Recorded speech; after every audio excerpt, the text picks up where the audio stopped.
आप ठाकुर जी को लाला मानते हो, आप ठाकुर जी को भाई मानते हो, ठाकुर जी को सखा मानते हो, एक बात है। लेकिन कोई वैष्णव आपको कह दे कि अरे तुम तो लाल जी की बहन लगती हो, तब मानो कि अब ठाकुर जी भी आपको बहन मानते हैं, ठाकुर जी भी आपको सखी मानते हैं, ठाकुर जी भी आपको सखा मानते हैं। प्रमाण ठाकुर जी बंधुओं, जैसे मैं माइक के द्वारा आप तक अपनी बात पहुंचा रहा हूं, ऐसे ठाकुर जी वैष्णवों के द्वारा अपना संकेत पहुंचाते हैं आपके पास। इसलिए कभी कोई वैष्णव तिलकधारी, कंठीधारी, एकादशी व्रतधारी, वृंदावनवासी कुछ बात बोले तो ध्यान से सुनना, क्योंकि उसमें कोई संकेत है आपके लिए ठाकुर जी के द्वारा। उस संकेत को सुनो, क्या संकेत है।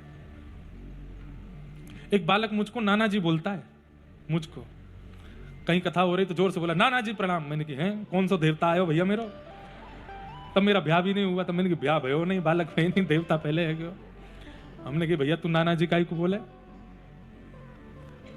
तो बोले कि मैं ठाकुर जी को अपना पिता मानता हूं और आप ठाकुर जी को अपना लाला मानते हो। तो मैंने कि उसमें तो हम दादाजी हुए, नाना जी नहीं हुए। बोले नहीं नहीं नहीं, उसमें भावना दूसरी है। मैंने क्या।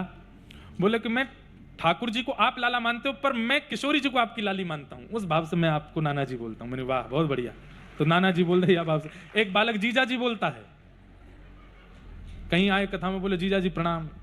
मैंने कि बहुत बढ़िया, काहे को जीजा जी। बोले आप हमारे जीजा जी के गांव के हो। मैंने कि कौन है जीजा जी। बोले ठाकुर जी राधारमण जी हमारे जीजा जी, आप उनके गांव वृंदावन के, तो आप भी हमारे जीजा जी। मैंने बहुत बढ़िया।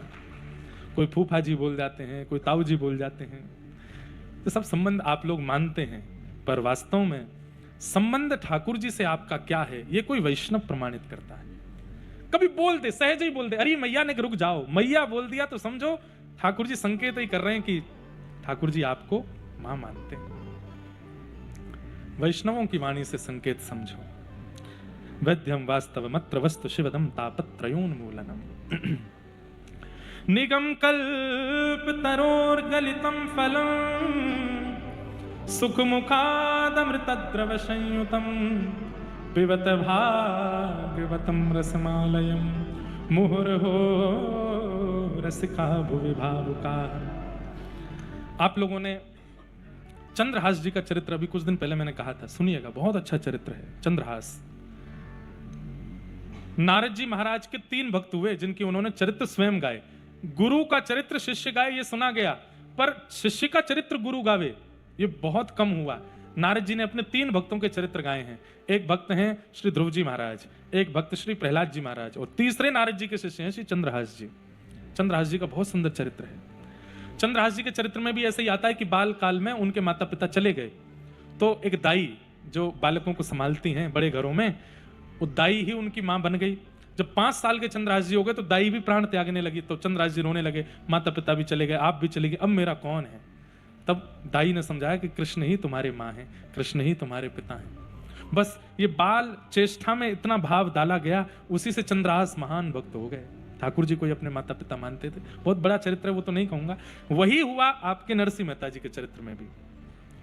जब नरसिंह मेहता जी बाल अवस्था में थे, बोल पाते नहीं थे, सुन पाते नहीं थे, भाभी का भी बहुत उनके प्रति दुर्भाव रहता था, देखे नहीं सुहाते थे नरसिंह मेहता जी भाभी को। तब दादी के सामने कभी कभी वो रोते थे, बोल तो पाते नहीं थे, पूछते थे मेरे माँ पिता कौन, इशारा करके। तब उनकी दादी ने कहा तुम्हारे पिता महादेव हैं और माँ तुम्हारी साक्षात जगदम्बा पराम्बा श्री पार्वती जी हैं। तो बाल चेष्टा में, बाल अवस्था में बालकों को जैसा कह दिया जाता है ना, वो उसको प्रमाणित मान लेते हैं, क्योंकि उनके मन में छल नहीं होता ना, उनके मन में द्वंद्व नहीं होता। हम जैसे जैसे बड़े हो जाते हैं तो हम विचार करते हैं, बालक विचार नहीं करता, जो कह दिया उसको मान लेता है। इसलिए बाल अवस्था में बालकों के शुद्ध चित्त में शुद्ध चेष्टाएं डालनी चाहिए, क्योंकि वो उनके चित्त में सदा रहती हैं। मीराबाई को मां ने कह दिया तेरे पति तो गिरधर गोपाल है, बाल अवस्था में कह दिया, युवा अवस्था तक वही चेष्टा उनको द्वारिकाधीश में विलीन करा देती है। बालकों को सुंदर सुंदर चेष्टाएं दो। तो नरसिंह मेहता ने मान लिया कि मेरे माता पिता तो महादेव, और अच्छा ये भी मेरे को पढ़ने में आया कि दादी भी चल बसी नरसिंह मेहता की। उसके बाद संत जनों की सेवा करके एक दिन घर आए तो भाभी से केवल जल मांग लिया कि मुझे पानी दे दो, प्यास लगी है। इस बात पर भाभी ने इतना डांटा, इतना डांटा, इतना बड़ा बुला कहा उनको, और कह दिया बोले हिल के पानी पीता नहीं है, निकल जा घर से, बोलना आता नहीं, सुनना आता नहीं, पड़े पड़े केवल भोजन करता रहता है, कोई काम धंधा करता नहीं। नरसिंह मेहता को पहली बार बड़ी मां की याद आई, पिता की याद आई। तो दौड़ते हुए महादेव के मंदिर गए। तो मैंने वहां पढ़ा कौन से महादेव थे, इंद्रेश्वर महादेव। कौन से महादेव? इंद्रेश्वर महादेव। कहते हैं आज भी उनका मंदिर है घने जंगल में, श्री जूनागढ़ में, इंद्रेश्वर महादेव। वहीं गए और महादेव के पास जाकर के रोने लगे, आप ही मेरे माँ हैं, आप ही मेरे पिता हैं, आप ही मेरे सर्वस्व हैं, कृपा कीजिए, मुझे दर्शन दीजिए, अनुभव। और 7 दिन तक महादेव ने दर्शन नहीं दिए। तब पार्वती जी ने कहा कि वो आपको पिता मानता है, मुझे मां मानता है, तो हमें भी कृपा उस पर करनी चाहिए। तब 7 दिन बाद इंद्रेश्वर महादेव से साक्षात ध्याये नित्यम महेशम रजत गिरिनिभम चारु चंद्रावतंशम रत्नाकल्पोज्ज्वलांगम पैशमर्गवरा भीति हस्तम प्रसन्नम पद्मासीरम समन्ता स्तुतमर्गणे व्याधि कृत्यम वसानम विश्वाद्यम विश्ववंद्यम अखिल भयहरम पंचवक्रम त्रिनेत्रम। महादेव प्रकट हो गए और प्रकट होकर के नरसिंह मेहता जी के सामने बैठ गए। वरदान मांगो, क्या चाहिए? तो वरदान में नरसिंह मेहता कहते हैं कि नाथ, जिससे मेरे जीवन में ठाकुर कृपा हो, मुझे वही दीजिए, और कुछ नहीं। जिस वरदान से मेरे जीवन में श्याम सुंदर आ जाए, मेरे जीवन में ठाकुर जी की कृपा अनुग्रह मेरे ऊपर हो जाए, वही वरदान मुझे दीजिए, और मुझे कुछ नहीं चाहिए। तब नरसिंह मेहता जी को भक्ति का वरदान। और ये बात बंधुओं मानस जी में तुलसीदास जी ने लिखी है, कितनी जगह प्रमाणित है कि जब महादेव आपकी सेवा से प्रसन्न होते हैं तो कम प्रसन्न होते हैं तो आपको यश देते हैं, थोड़े ज्यादा प्रसन्न हो जाते हैं तो धन देते हैं, और ज्यादा प्रसन्न हो जाते हैं तो ऐश्वर्य देते हैं। लेकिन जब महादेव आपकी सेवा से अति अति प्रसन्न होते हैं तो श्री वृंदावन से प्रेम प्रदान कर देते हैं, प्रिया प्रियतम का प्रेम दे देते हैं। कहां जूनागढ़ में रहने वाले स्मार्त संप्रदायों का पालन करने वाले नास्तिकों के बीच में रहने वाले श्री नरसिंह मेहता जी को वृंदावन रस की प्राप्ति हो गई। किसकी कृपा से? महादेव की कृपा से। महादेव ने कृपा करके नरसिंह मेहता जी के चित्त पर हाथ फेर दिया और कहा नेत्र बंद करो। और जैसे ही नेत्र बंद किए हैं, जूनागढ़ में रास का दर्शन होने लगा। श्री नरसिंह मेहता जी को प्रिया प्रियतम रास विहार कर रहे हैं, चारों तरफ सखियां झूम करके नृत्य विहार कर रही हैं और श्री नरसिंह मेहता जी करताल लेकर के कीर्तन कर रहे हैं। उस रास का दर्शन महादेव की कृपा से हुआ।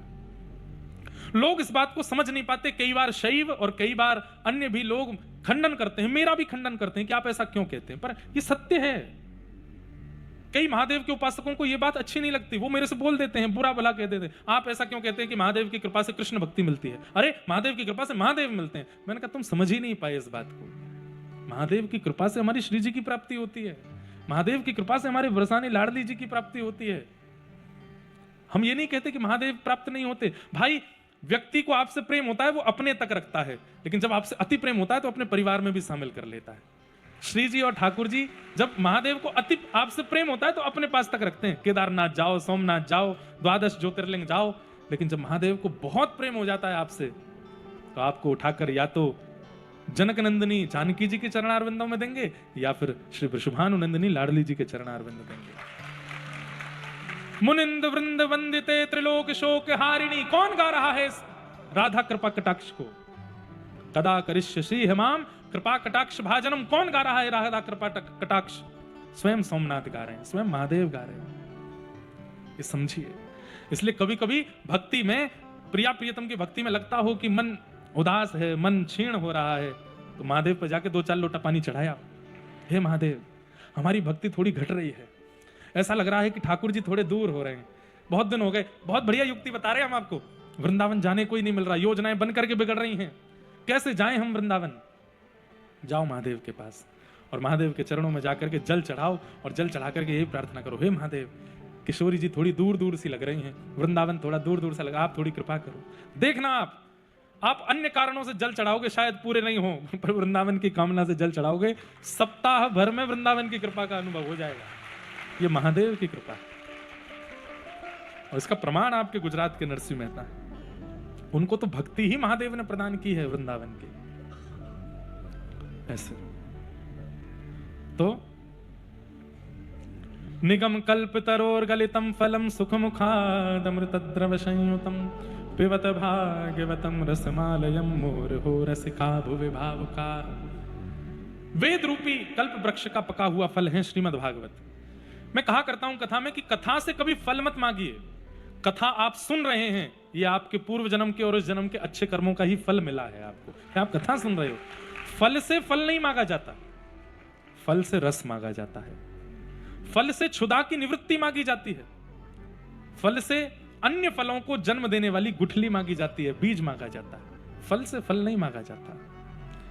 कथा से तो रस मांगो, कथा से तो क्षुधा की निवृत्ति मांगो, और कथा से और फल प्रकट करने वाला वृक्ष मांगो, बीज मांगो। कथा से फल नहीं मांगा जाता। कई लोग यहाँ बैठे हों कि कथा सुनने से हमारे घर की पीड़ाएं दूर हो जाएं, निवृत्त हो जाएं, हमारे घर में ये हो जाए वो हो जाए। नहीं नहीं, फल की प्राप्ति नहीं। आप कथा सुन रहे हैं, यही फल है आपका। आपने साल भर पिछले साल जो जो किया सबका फल इस साल के प्रारंभ में ही मिल गया आपको। कथा सुन रहे हो आप, कथा फल है। फल से रस मांगा जाता है।